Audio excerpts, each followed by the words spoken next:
जब मुर्तसिम उस रक्षा वाले के घर में आता है तो वहाँ पे प्रेस्क्रिप्शन पड़ी हुई होती है मीरब की। तो जब वो पूछता है कि ये प्रेस्क्रिप्शन किसकी है तो वो रक्षा वाला कहता है कि ये मेरी है।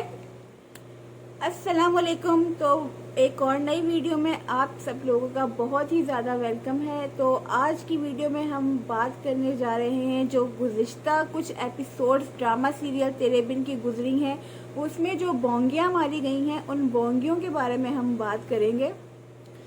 तो भाई सबसे पहली बोंगी तो ये दिखाई गई है कि जो फ़ारूक साहब हैं रक्षा वाले, तो वो कुछ ज़्यादा ही बहुत ही ज़्यादा अनपढ़ और जाहिल दिखाए गए हैं कि आजकल तो कोई भी ऐसा रक्षा वाला नहीं होगा जिसको एयरपोर्ट का नाम ना आता हो, जिसको एयरपोर्ट का ना पता हो। उसने जब भी लफ्ज़ लिया है वो यही कहा है हवाई अड्डा। तो मुझे ये बताएं कि आजकल कौन इतना अनपढ़ जाहिल गवार है, कौन ऐसा रक्षे वाला है जो एयरपोर्ट का जिसको ना पता हो, जो ना समझता हो कि भाई एयरपोर्ट क्या है। कौन आजकल कहता है? मैंने तो कभी किसी रक्षे वाले को आजकल नहीं देखा कि हवाई अड्डा कह रहा हो। ये तो कोई बहुत ही कदीम ज़माने का रक्षे वाला नज़र आ रहा है मुझे।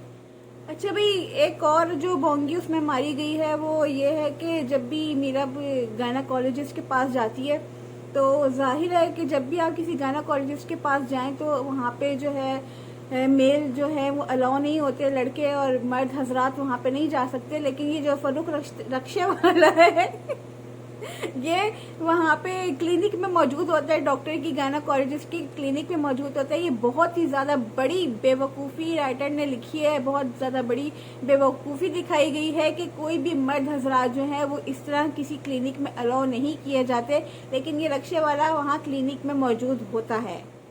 फिर जी एक और बोंगी उसमें मारी जाती है कि जब मुर्तसिम उस रक्षा वाले के घर में आता है तो वहाँ पे प्रेस्क्रिप्शन पड़ी हुई होती है मीरब की। तो जब वो पूछता है कि ये प्रेस्क्रिप्शन किसकी है तो वो रक्षा वाला कहता है कि ये मेरी है। उस पर तो मुर्तसिम भी ये कह देता है कि तुम बाप बनने वाले हो या माँ बनने वाले हो। फिर जी एक और नई बोंगी आती है कि जब मीरा की डिलीवरी का टाइम आता है तो तब भी ये फ़ारूक जो है ये उस गायनाकोलॉजिस्ट की क्लिनिक में मौजूद होता है। और जो है वो इतनी कैसी गायनाकोलॉजिस्ट डॉक्टर हैं कि जो है वो उसको आराम से अलाउ कर रही हैं कि आप जो है क्लिनिक पे तशरीफ़ ले आए साहब। और वो साथ साथ उनके बातें भी कर रहे होते हैं और जो है हर बात की उनको मालूमात भी होती है, मालूमात भी ले रहे होते हैं डॉक्टर से। तो भाई जब डिलीवरी का टाइम आता है तो वो जो है वो कहते हैं पैसों का इंतज़ाम मैं करूँगा। तो वो जो है पैसों का इंतज़ाम करने जाते हैं और जो है वो 1 लाख रुपए के पत्नी हाँ शायद 1 लाख रुपए ही कहते हैं, तो वो इंतज़ाम करके ले आते हैं। अब वो 1 लाख रुपए कहाँ से इंतज़ाम करता है ये तो दिखाया नहीं कि उसने 1 लाख रुपए का कहाँ से इंतज़ाम किया। शायद ये हो सकता है कि जब मीरब घर छोड़कर भागती है और जो उसको चेन देती है अपनी सोने की, शायद वो चेन बेच के वो 1 लाख रुपए देकर आता है, मुझे तो ये लग रहा है। अच्छा जी, तो फिर एक सीन दिखाया जाता है कि मीरब की बेटी जो है वो गिर जाती है, लेकिन उसकी चोट कहाँ लगती है ये नज़र नहीं आ रहा होता, सिर्फ खून लगा हुआ नज़र आ रहा होता है उसके बाजू पे।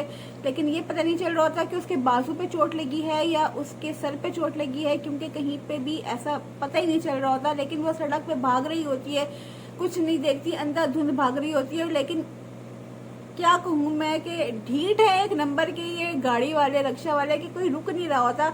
ऐसे सीन्स जो दिखाते हैं ड्रामों में हमारे, उस पर कोई भी ऐसा जो रक्षे वाला या टैक्सी वाला या कोई भी लिफ्ट देने के लिए रुकता ही नहीं है। रुकता तो वही रुकता है या तो जो उसका जाने वाला होता है या उसका दोस्त होता है, और यही होता है सीन में कि उसकी दोस्त ही आके रुकती है और उसको लिफ्ट देती है और उसको लेके जाती है। नई बोंगी फिर ये दिखाई जाती है कि जब मीरब हॉस्पिटल जाती है तो फारूक भी पीछे भागता भागता आता है। तो मुझे ये बात समझ नहीं आती कि जब मीरब घर से निकलती है तो वह सिर्फ बेटी को उठाकर निकलती है, ना उसके पास पर्स होता है ना मोबाइल होता है, तो वो फारूक को कैसे बुलाती है?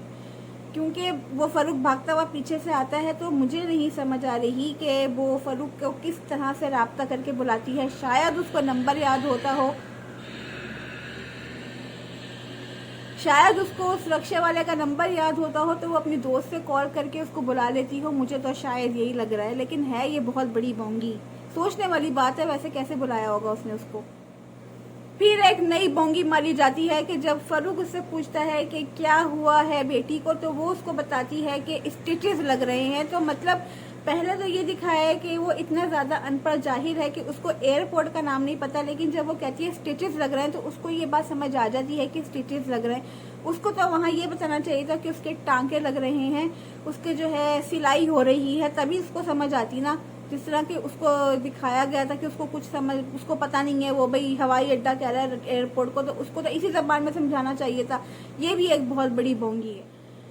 तो आखिर में बात करते हैं सबसे बड़ी बोंगी की, कि जिस रात मीरब घर छोड़कर जाती है तो उस रात फरूक जो है वो उसको बस में मिलता है, लेकिन दिखाया ये जा रहा है कि फरूक जो है वो रक्षा चलाता है कराची में और रक्षा ड्राइवर है। तो उस रात वो बस में क्या कर रहा था, मुझे इस बात की समझ नहीं आई कि अगर वो बस में कंडक्टर था तो वो रक्षा वहां पे कैसे चलाने लग गया। ये क्या तुक बनती है इस सीन की, मुझे इस सीन की कोई तुक समझ नहीं आ रही, कोई सर पैर समझ नहीं आ रहा कि अगर वो बस का कंडक्टर है तो वो फिर रक्षा क्यों चलाने लग गया, या अगर वो रक्षा ड्राइवर है वहां पे तो वो बस में क्या कर रहा था। क्या वो सिर्फ मीरब के लिए बस में चढ़ा था? क्योंकि कुछ एपिसोड्स में तो दिखाते ना कि वो इस तरह की जो है पार्ट टाइम ड्यूटी भी करता है, कि वो कभी बस का कंडक्टर बन जाता है या वो इस तरह से ट्रैवलिंग करता है, लेकिन वो नहीं दिखा रहे, वो सिर्फ जो है मीरब के साथ दिखा रहे हैं, उसका साथ देता हुआ और रक्षा चलाता हुआ। तो मुझे इस सीन की समझ नहीं आई, ये बहुत बड़ी बोंगी दिखाई थी। तो क्या बोलूं मैं अब। तो खैर ये थी कुछ फिलहाल अब तक की बोंगियां जो मुझे नजर आई हैं। वैसे तो बहुत बेतहाशा बोंगियां हैं, लेकिन कुछ मुझे जो है ज्यादा अट्रैक्टिव लगी थी, तो मैंने कहा लास्ट कुछ एपिसोड्स में नजर आई, तो मैंने कहा आप सब लोगों के साथ शेयर करूं। तो जो है अगर वीडियो पसंद आई हो तो लाइक कर दें, शेयर कर दें, और अगर मेरे चैनल पर नए हैं तो सब्सक्राइब कर दें। Thanks for watching.